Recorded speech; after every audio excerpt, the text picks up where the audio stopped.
Another day of drama here at Westminster as Boris Johnson declares he won't be running for the leadership of the Conservative Party. Having consulted colleagues and in view of the circumstances in Parliament, I have concluded that person cannot be me.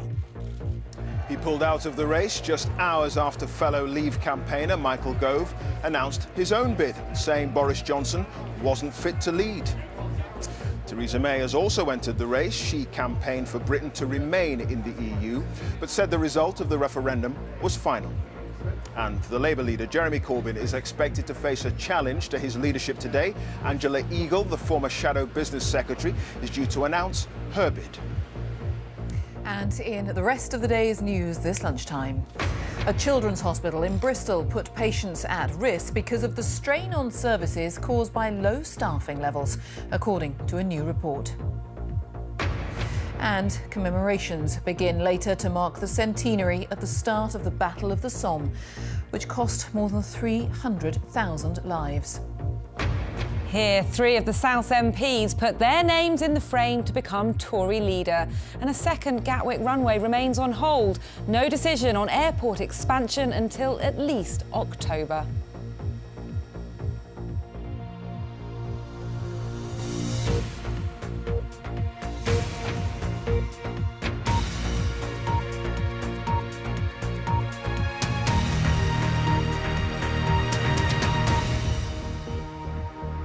A very good afternoon to you and welcome to the BBC News at 1 from Westminster. After a morning of yet more high political drama, Boris Johnson, the man many had tipped to succeed David Cameron as Prime Minister, has announced he now won't be putting his name forward. That followed the equally dramatic announcement from the Justice Secretary, Michael Gove, who campaigned with Boris Johnson to leave the EU, that he was throwing his hat into the ring because he said he didn't believe Mr. Johnson could provide the leadership or build the team for the task ahead. Well, we'll be taking a look at some of the other runners and riders in a moment, which includes the Home Secretary, Theresa May. But first, here's our political correspondent, Tom Bateman. He fought a referendum campaign and won against the odds. But today, Boris Johnson delivered a bombshell into the race to become Britain's next Prime Minister. Having consulted colleagues and in view of the circumstances in Parliament, I have concluded that person cannot be me. Mr. Johnson was among the clear favourites for the Conservative leadership. He'd left his home to set out his pitch for the job this morning amid continuing controversy over the referendum result. And he had this message about the outcome. This is not a time to quail. It is not a crisis, nor should we see it as an excuse for wobbling or self-doubt, but as a moment for hope and ambition for Britain. So what led up to this change of heart? In another unexpected move, the Justice Secretary, Michael Gove, said he would run for the leadership. It had been thought he'd manage Boris Johnson's campaign. In a statement, Mr. Gove said, "I wanted to help build a team behind Boris Johnson so that a politician who argued for leaving the European Union could lead us to a better future. But I have come reluctantly to the conclusion that Boris cannot provide the leadership or build the team for the task ahead." Already, Michael Gove is getting the backing of MPs who've switched allegiance from Boris Johnson. But his surprise entrance to the race will bring new scrutiny to a man who once said he couldn't be PM. I think David Cameron's doing a brilliant job. I think there are lots of other folk, including in the Cabinet, who could easily be Prime Minister. I'm not one of them. I could not be Prime Minister. I'm not equipped to be Prime Minister. I don't want to be Prime Minister. Now, you're right to say Michael Gove has come in at the 11th hour. He will be the underdog in this race. But I think he's also the underdog fighting for the underdog, if you look at what he's achieved in schools and his social message, and that's what we need right now. The dramatic morning of developments in Westminster leaves a new favourite for Downing Street, who unveiled her pitch for the job. My pitch is very simple. I'm Theresa May and I think I'm the best person to be Prime Minister of this country. That pitch, to be a candidate for unity after the turmoil of the referendum campaign, but a campaign in which she was on the losing side. So what will the Home Secretary, who's overseen a rise in immigration, do about free movement? It must be a priority to allow British companies to trade with the single market in goods and services, but also to regain more control of the numbers of people who are coming here from Europe. From the woman who once said Conservatives were seen as the nasty party, an appeal for politicians to reconnect with the poorest communities, this long-serving Home Secretary wants you to see her as the most serious, credible candidate. And I know I'm not a showy politician. I don't tour the television studios. I don't gossip about people over lunch. I don't go drinking in Parliament's bars. I don't often wear my heart on my sleeve. I just get on with the job in front of me. And there are others in the contest. The Work and Pension Secretary, Stephen Crabb, is highlighting his council estate roots. The former Defence Secretary, Liam Fox, says he'll honour a promise to cut down immigration. And the Energy Minister, Andrea Leadsom, who was a prominent Leave campaigner in the referendum. The new party leader is due to be in place by early September. So what's the process? The party's 1922 committee will oversee the contest. MPs who want to stand need to be nominated by 2 others. Then a series of votes will be held by all Conservative MPs to whittle the field down to the final 2. After that, around 125,000 party members will select the winner, the man or woman who will become Prime Minister. In the end, it will be Conservative Party members who get to decide who walks up this street and goes through the door of number 10 Downing Street. Expect to hear much from all the candidates about the need for unity and listening to all the voices from across Britain. But when that person wins, they will have to start the hard work of withdrawing Britain from the European Union. And so you can expect a rerun of many of the arguments we heard during the referendum on immigration and the economy. Tom Bateman, BBC News, Westminster. Well, in a moment, we'll have all the latest from our assistant political editor, Norman Smith. But first, what do we know about the candidates hoping to move into number 10 Downing Street? Let's take a closer look. The Work and Pension Secretary, Stephen Crabb, is considered one of the Conservative Party's rising stars. Former Welsh Secretary, who backed the Remain camp, he launched his campaign promising to heal the bad blood caused in his party by the referendum. The former Defence Secretary Liam Fox has previously thrown his hat into the ring for the top job, coming a close third in 2005. He has been a forceful voice for the UK, leaving the EU, on the backbenches, but also for Conservative unity after the result.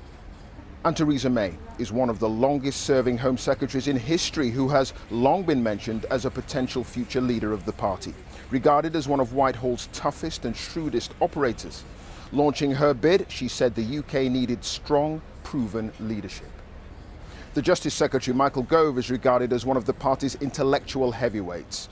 He had been a close personal friend of David Cameron and George Osborne, a relationship now thought to be strained by his decision to back the Leave campaign. In the past, he had said he didn't want to become Prime Minister. The Energy Minister, Andrea Leadsom, was one of the stars of the Leave campaign, who has said she wants to make the most of Brexit opportunities. The former banker and fund manager entered Westminster in 2010. Well, let's talk now to our assistant political editor, Norman Smith. Norman, this announcement from Boris Johnson, did anyone see it coming? Well, Clive, maybe we should all read our history books a bit more closely, because if you look at Conservative history, again and again, the front runner is taken down. You look at Michael Heseltine, the man who toppled Margaret Thatcher, taken down by his party, and that is precisely what has happened to Boris Johnson, because in the wake of the Brexit referendum, there was a growing animosity in the party towards Mr. Johnson. He was viewed by many as toxic. There was a building anyone but Boris campaign. And Boris Johnson wasn't just done in by that knife in the back from Michael Gove. He was stabbed in the front, back and sides. We had Stephen Crabb saying that he came from a working class background, unlike, guess who? Yes, Boris Johnson with his posh Eton background. This morning we had Theresa May mocking his efforts to negotiate a deal on water cannons with the Germans, and then the fatal blow from Michael Gove, the man who worked shoulder to shoulder with him throughout the Brexit campaign for months, raising question marks about Boris Johnson's character, his credibility. This man cannot provide leadership. He cannot build a team. And from that blow, Boris Johnson could not recover. OK, Norman, the nomination window has closed. We know who's in the running now. What happens next?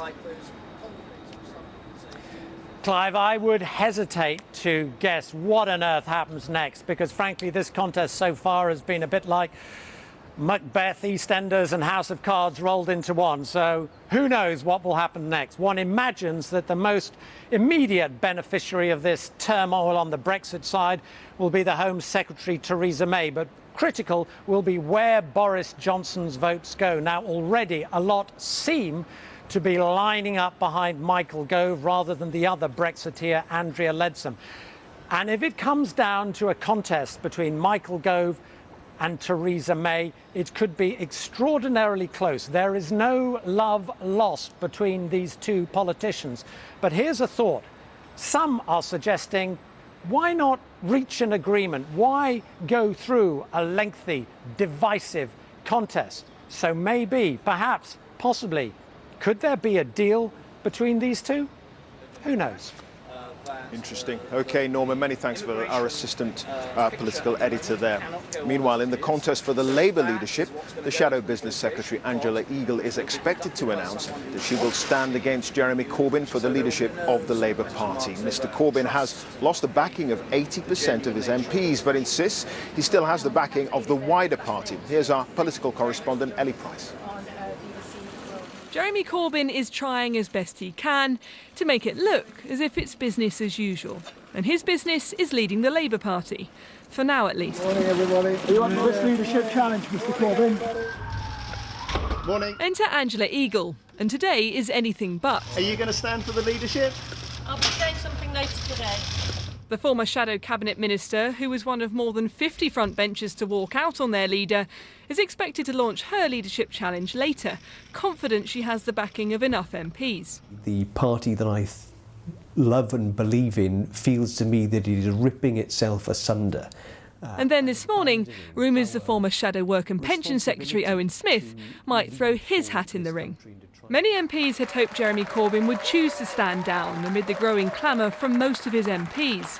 This morning, at the launch of his party's anti-Semitism report, Mr Corbyn talked up his own credentials as leader. Decency is no disqualification for leadership. In fact, I think it should be a prerequisite.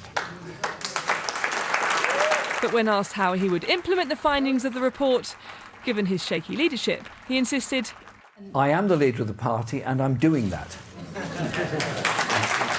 And he wouldn't take any more questions on his future. Is the breakup of the Labour Party a price worth paying for your continued leadership? I'm sorry, John, but I am going to cut in because there will be plenty of time in the months ahead to debate the Labour leadership. Mr Corbyn.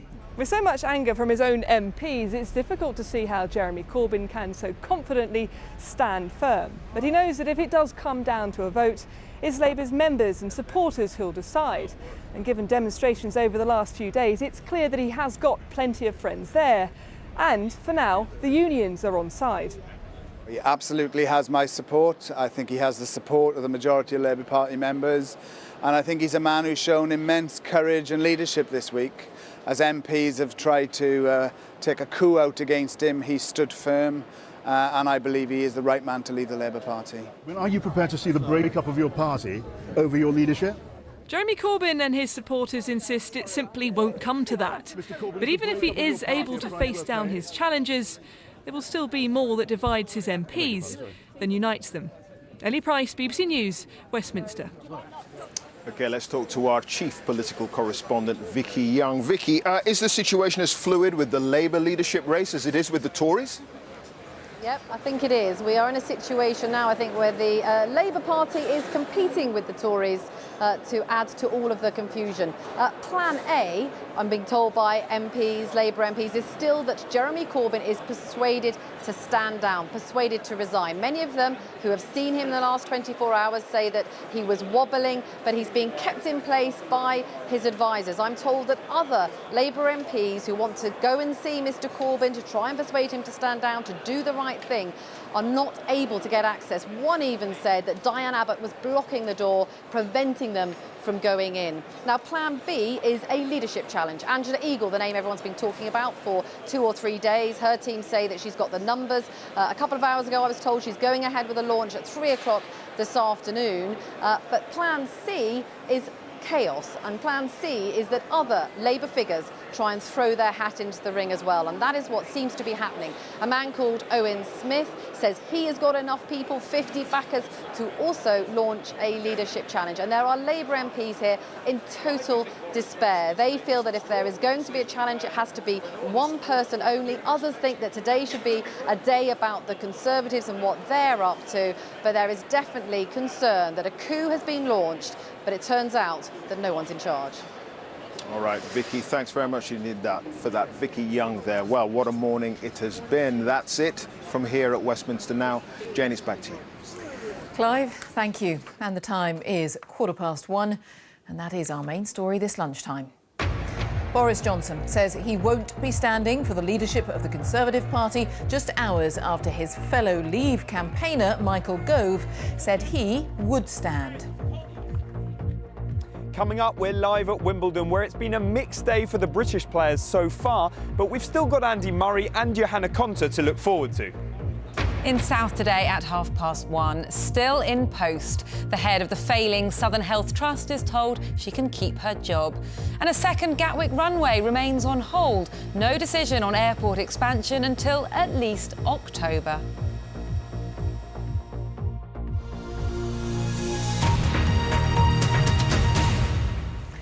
Few words are more evocative than one simple place name. The Somme. It symbolises the senseless slaughter of the First World War. The 1st of July 1916 remains the worst day in the history of the British Army. It was a battle designed to relieve pressure on French sectors of the Western Front. But on that one day, more than 19,000 British soldiers were killed. By the time the Battle of the Somme ended, 141 days later, total Allied deaths were more than 146,000 and German losses exceeded 160,000. This evening, commemorations to mark the 100th anniversary of the battle get underway here and at the Thiepval Memorial in France, which will be the focus of events tomorrow. And our correspondent, Robert Hall, is there. Robert. Jane, final rehearsals underway here for the series of commemorations which begin, as you said, with a vigil starting this evening, continuing through the night, and then a major service of commemoration tomorrow morning. This extraordinary memorial is built on the ruins of Thiepval village, one of the objectives on the first day of the attack. That attack, and so many others that day, failed at a terrible cost.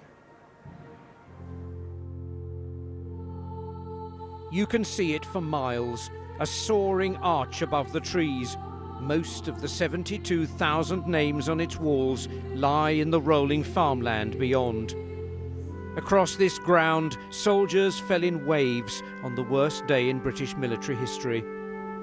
How could German defences have held in the face of such a massive attack? Scouring German archives for the answer to that question, historian Peter Barton has uncovered evidence that British intelligence failings led them to disaster. The most secret intelligence was gathered under the battlefield, in the tunnels where men burrowed, fought and listened. All the way down the Somme battlefield there were underground German listening stations which intercepted through the ground British telephone communications. British communication security was very poor. You can see here that the Germans have actually cracked the code, so they know who's talking here. And here at 5:58 in the morning it says, "I say, John, if you talk to 60 down," that's a telephone line, "you better be careful. You sometimes don't know where you are and they might hear us.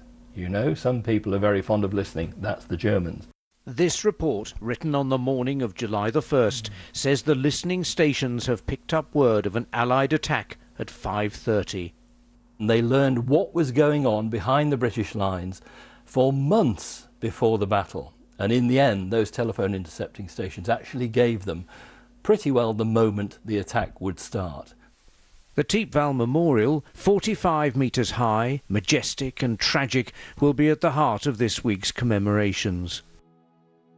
The memorial was designed by Sir Edwin Lutyens, the architect behind London's cenotaph. It was built on ground torn apart by the fighting. Lutyens, when he came to design it, had lost 5 nephews in the Great War. And so there was somehow the need to articulate a whole nation's loss for those people who were never found. Teepval has just emerged from a major restoration. The repair work, from the foundations to the roof with its panorama of the battlefield, has cost nearly £2 million.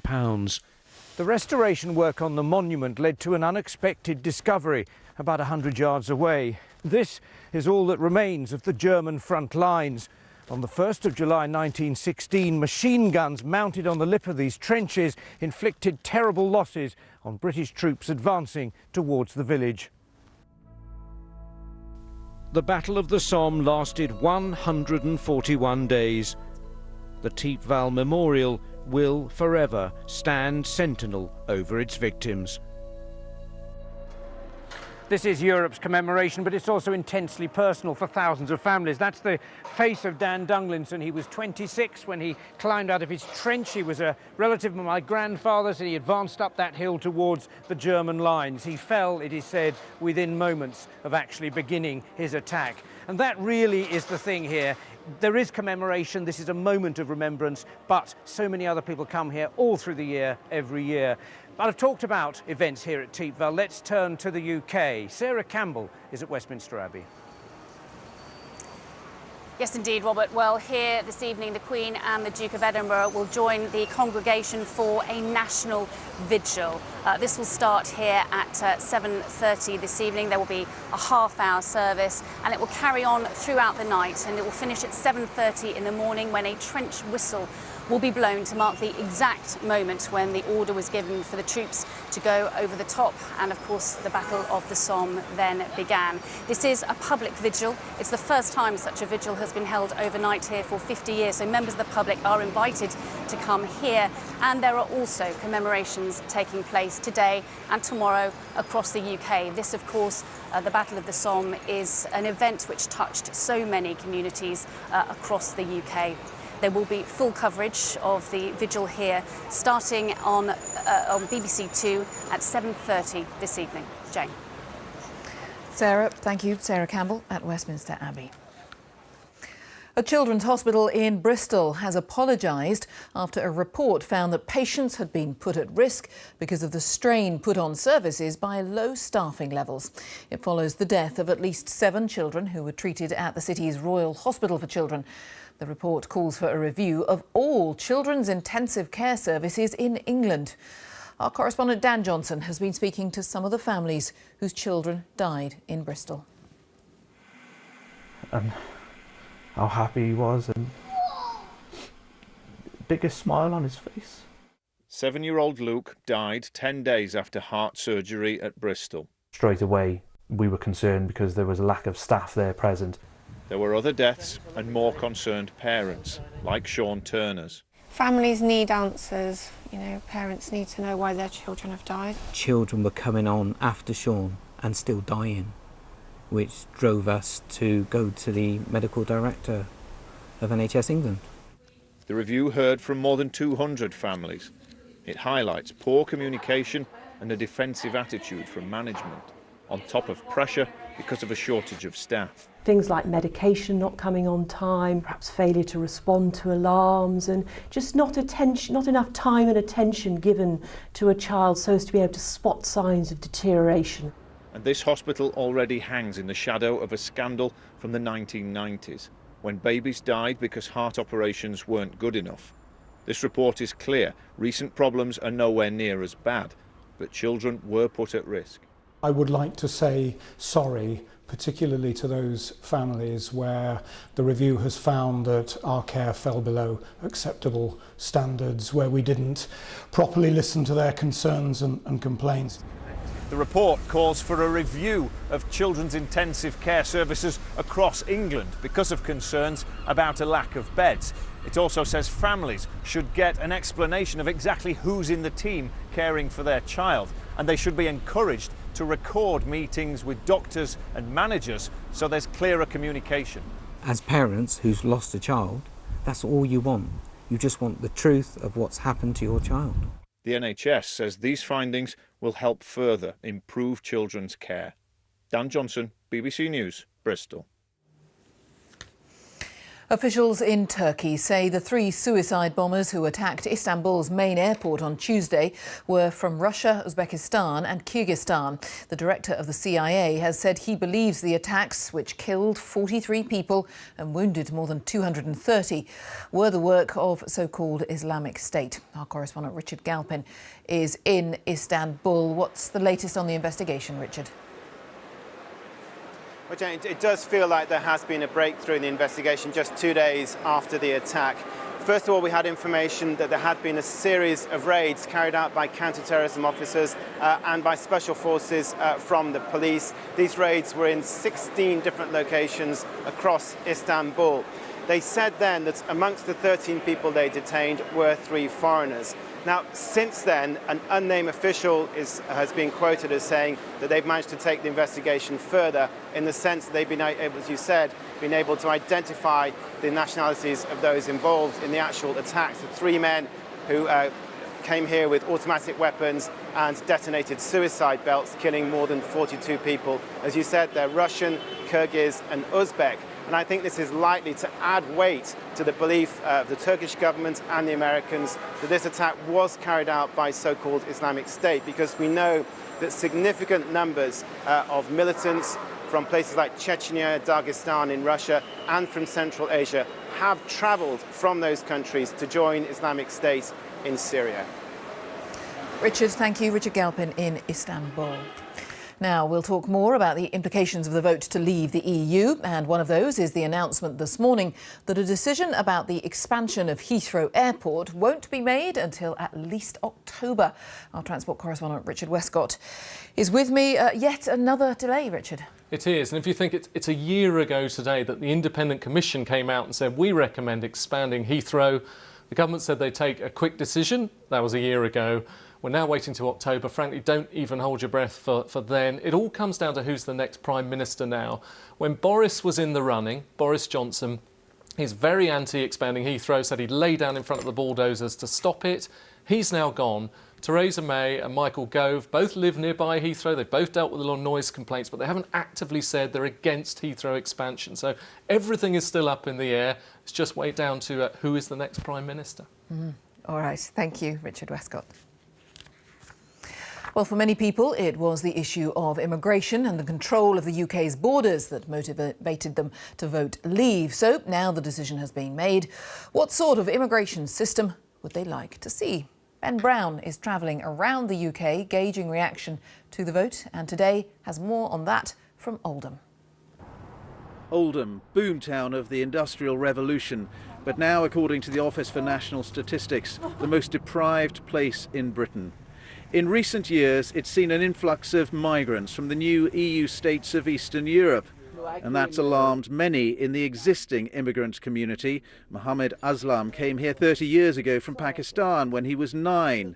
He voted out because he says East Europeans are not contributing to the economy. It's mostly people who came, uneducated people, who's not investing or bringing the job to this country, like, you know, opening the business, thing like that. That's the main reason I voted out. Another Pakistani shopkeeper also voted to leave. He says EU migrants have put too much pressure on services. It's affected everything, doctors, schools. If you go to school, you won't find a place in school. Even if they come in, they won't find a place in school. In 2001, Oldham witnessed some of the worst race riots that this country has ever seen. Since then, community workers have tried hard to repair relations, but they're worried that tensions are beginning to resurface. Father Phil Sumner believes the EU referendum can be linked to a disturbing rise in hate crime. We've seen particularly the Roma communities and the Eastern European communities that feel very much as though they've been under attack and under threat since that referendum. And I suppose that there are other communities as well, even illogically.